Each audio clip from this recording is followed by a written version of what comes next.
এমন দুই একজন সরকার দলীয় সংসদ সদস্য আছেন যারা আওয়ামী লীগের বয়ানে বক্তব্য দেয় জুলাইকে কেন্দ্র করে। মাননীয় স্পিকার, হাসানুল হক ইনু, তার বিরুদ্ধে 3টা চার্জ প্রমাণিত হয়েছে।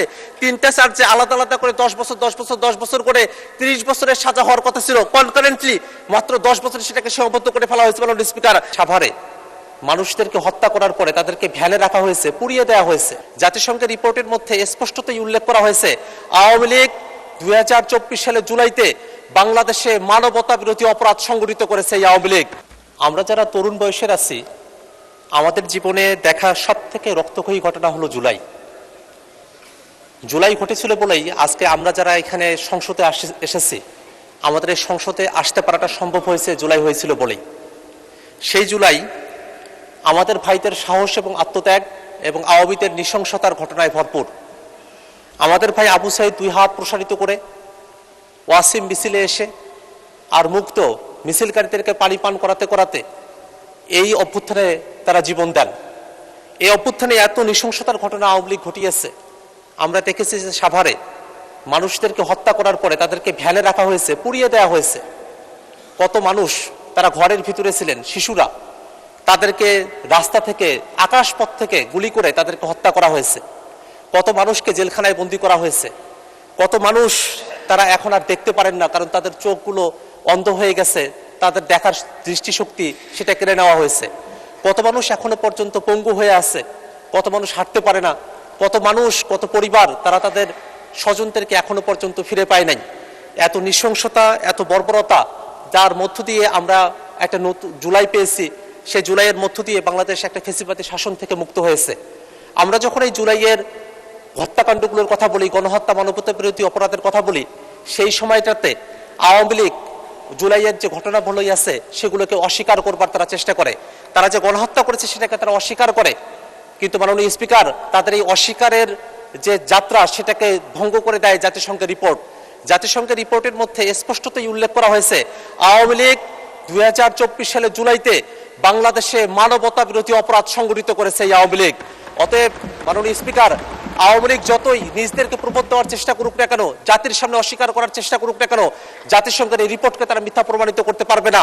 আমাদের যেসব শহীদ পরিবারগুলো এখনো জীবিত আছে, আমাদের যেসব পঙ্গু ভাইয়েরা এখনো জীবিত আছে, তাদের রক্তের ওপর দিয়ে তারা জুলাইকে অস্বীকার করবার সাহস করতে পারবে না। মাননীয় স্পিকার, অত্যন্ত দুঃখ লাগে একটা বিষয় মাননীয় স্পিকার, আমাদের এই সংসদেও এমন দুই একজন সরকার দলীয় সংসদ সদস্য আছেন যারা আওয়ামী লীগের বয়ানে বক্তব্য দেয় জুলাইকে কেন্দ্র করে। মাননীয় স্পিকার, পুলিশের খুন নিয়ে তারা কথা বলে, কিন্তু এই জুলাইতে এই যে হাজারো মানুষ শহীদ হয়ে গেলেন, তাদের জন্য তাদের মধ্যে কোনো মমত্ববোধ, কোনো সহানুভূতি তাদের মধ্যে জাগ্রত হয় না। মাননীয় স্পিকার, মাননীয় স্পিকার, আওয়ামী লীগের যে ষড়যন্ত্র তত্ত্ব আছে, মেটিকুলাস ডিজাইনের যে কথাগুলো তারা বলে মাননীয় স্পিকার, সেই ধরনের বক্তব্য তথ্য দিয়ে আমাদের এখানে অনেক সংসদ সদস্য তারা কথা বলেন মাননীয় স্পিকার। কিন্তু মাননীয় স্পিকার, বাংলাদেশে সংগঠিত হওয়া সকল গণঅভ্যুত্থানের মধ্যে সব থেকে জনগণের অংশগ্রহণ বেশি ছিল। সমাজের নানা অংশের সকল শ্রেণী পেশার মানুষের, একে প্রবাসী থেকে শুরু করে দেশের মধ্যে যারা আছে, সকলের অংশগ্রহণে যে অভ্যুত্থানটা সংগঠিত হয়েছিল, গণমানুষের আন্দোলন সংগঠিত হয়েছিল, সেটা জুলাই। মাননীয় স্পিকার, মাননীয় স্পিকার, এই যে জুলাইয়ে এত মানুষ জীবন দিল, এত মানুষকে খুন করা হলো, তাদের বিচারের কি গতি প্রকৃতি, সেই দিকে যদি আমরা একটুখানি তাকাই মাননীয় স্পিকার, তাহলে আমাদেরকে হতাশ হতে হয়। মাননীয় স্পিকার, জুলাইতে যারা হত্যাযজ্ঞ করেছিল, গণহত্যা চালিয়েছিল, মানবতা বিরোধী অপরাধ করেছিল, তাদেরকে এখনো পর্যন্ত আমরা কোনো শাস্তি কার্যকর করতে দেখে নেই। মাননীয় স্পিকার, শেখ হাসিনা এখনো পর্যন্ত দেশের বাইরে পালিয়ে আছে, এখনো পর্যন্ত শেখ হাসিনাকে দেশে ফিরিয়ে নিয়ে এসে বিচারের রায় কার্যকর করা আমরা দেখতে পারি না। মাননীয় স্পিকার, আমরা সরকারের কাছে দাবি জানাই, অবিলম্বে শেখ হাসিনা সহ গণহত্যাকারী, মানবতা বিরোধী অপরাধের সাথে যারা যুক্ত আছে, তাদেরকে দেশে ফিরিয়ে নিয়ে এসে তাদের শাস্তি কার্যকর হোক। মাননীয় স্পিকার, মাননীয় স্পিকার, আমরা যদি আইসিটি, আমরা যদি ট্রাইব্যুনালের বিচারগুলোর দিকে একটু তাকাই মাননীয় স্পিকার, তাহলে আমরা কি দেখব? এই সরকার গঠন করার পরে এই 4.5 মাসে এখনো পর্যন্ত নতুন যে প্রসিকিউশন টিম আছে, সেই প্রসিকিউশন টিম এখনো পর্যন্ত নতুন কোনো তদন্ত রিপোর্ট দাখিল করতে পারে নাই, নতুন কোনো ফরমাল চার্জ দাখিল করতে পারে নাই। আগে যতটুকু হয়েছিল তার উপরে ভিত্তি করে এখন পর্যন্ত বিচার কার্যক্রমটা চলছে। মাননীয় স্পিকার, আমরা সরকারের কাছে বিনীতভাবে জানতে চাই, নতুন যে প্রসিকিউশন টিম, তাদেরকে কি কাজ স্রোত গতিতে আগানোর কোনো নির্দেশনা সরকারের তরফ থেকে দেওয়া হয়েছে? যদি না হয়ে থাকে, তাহলে এই টিমকে শক্তিশালী করার জন্য যে ধরনের পদক্ষেপ নেওয়া দরকার, সেই পদক্ষেপগুলো নেওয়ার জন্য আমরা সরকারের কাছে আহ্বান জানাই। মাননীয় স্পিকার, এখনো পর্যন্ত যে আয়ু মাত্র 23 জন আয়ু, এখনো পর্যন্ত 20 জনের মতো প্রসিকিউশন টিমে আছে। এত মামলা এখানে 450-এর উপরে এখানে কমপ্লেন জমা হয়েছে, এখনো পর্যন্ত 100টা মামলাও এখনো বিচারের আওতায় আসে নাই। আমরা সরকারের কাছে আহ্বান জানাবো প্রসিকিউশনের টিমের সংখ্যা বাড়িয়ে, আদালতের সংখ্যা বাড়িয়ে, ট্রাইব্যুনালের সংখ্যা বাড়িয়ে, সেখানে আইওদের সংখ্যা বাড়িয়ে যত ধরনের ফেসিলিটিস দরকার আছে সমস্ত ফেসিলিটিসগুলো দিয়ে এই বিচারটা যাতে তড়িৎ গতিতে করা হয় সেজন্য আমরা সরকারের কাছে আহ্বান জানাই। মাননীয় স্পিকার, মাননীয় স্পিকার, সম্প্রতি একজন গণহত্যাকারী মানবতা বিরোধী অপরাধীকে আমরা দেখেছি যে কোর্ট 10 বছরের জন্য সাজা দিয়েছে। এই মানবতা বিরোধী অপরাধী হাসান হল কিনু, তার বিরুদ্ধে 3টা চার্জ প্রমাণিত হয়েছে।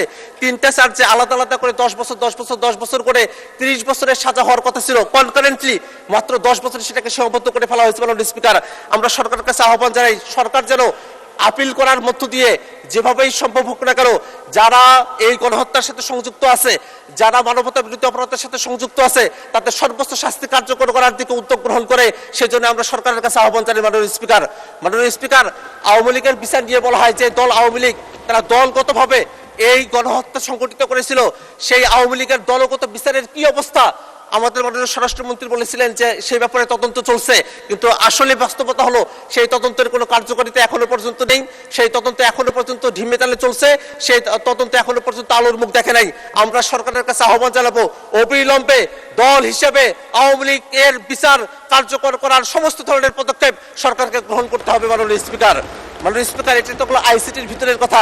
আমরা যদি সারা দেশের মামলাগুলোর দিকে তাকাই সেখানে একটা হতাশার দৃষ্টি আমাদের দিকে এসে ধরা পড়ে। মাননীয় স্পিকার, সারা দেশে এতগুলো মামলা হয়েছে, কোন মামলায় এখনো পর্যন্ত কোনো চার্জশিট দাখিল করা হয়নি। মাননীয় স্পিকার, সারা দেশে যে এতগুলো মামলা করা হলো সেই মামলাগুলো কোন পর্যায়ে আছে, সেই মামলাগুলোতে কবে চার্জশিট দাখিল করা হবে এরকম কোনো ধরনের সুনির্দিষ্ট সময়সীমা সরকারের পক্ষ থেকে ঘোষণা করা হয়নি। মাননীয় স্পিকার, এই কারণে আমরা সরকারের কাছে দাবি জানাবো মাননীয় স্পিকার, সারা দেশে যে মামলাগুলো করা হয়েছে সেই মামলাগুলোতে দ্রুত সময়ের মধ্যে তদন্ত শেষ করে চার্জশিট দাখিল করে যারা গণহত্যা মানবতা বিরোধী অপরাধের সাথে যুক্ত ছিল সারা দেশের সবাইকেই যেন শাস্তির আওতায় নিয়ে আসার ব্যবস্থা গ্রহণ করা হয় সেজন্য আমরা সরকারের কাছে আহ্বান জানাই। মাননীয় স্পিকার, মাননীয় স্পিকার, আমাদের এই জুলাইতে এত মানুষের আত্মত্যাগ, সে আত্মত্যাগগুলোকে যেন আমরা ভুলে না যাই। একটা নতুন বাংলাদেশ গড়ার জন্য তারা আত্মত্যাগ করেছিলেন, নতুন একটা শাসন কাঠামোর জন্য তারা আত্মত্যাগ করেছিলেন। সেই শাসন কাঠামো বাংলাদেশে আসবে যদি আমরা গণভোটের গণরায়কে মেনে নিই। মাননীয় স্পিকার,